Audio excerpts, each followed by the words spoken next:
tin ta nghe đi lệ dấu phật lên giống tê trường thân thị ngắm mi hoài xin sẽ sáng hóa dám ngại lâu khả xuân đã đầu ra tô na cần ra mây đó em nhìn lên tiêu lâu mày tiêu lâu mày cần ra mây đó lâu dấu pha dấu ra lệ sẽ sáng mà dám ngày lâu và cần nhìn lâu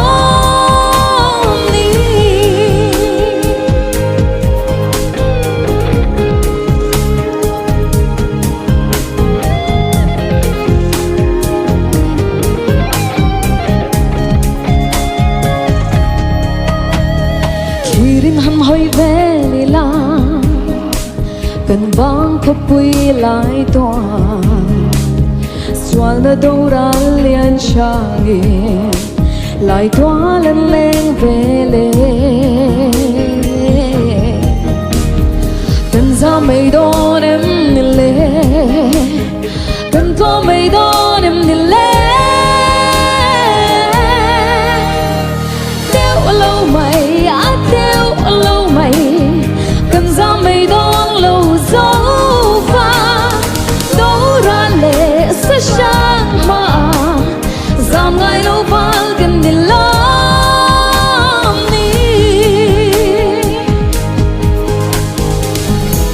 thân ta cần lo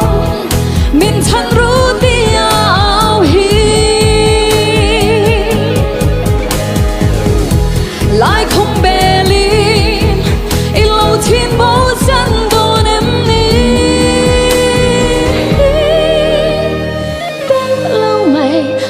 tiêu lâu mày cần ra mây đón lâu dấu pha đấu ra lệ sẽ sáng mà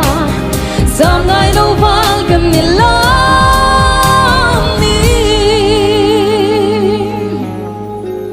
dám ngày lâu và cần nhìn lắm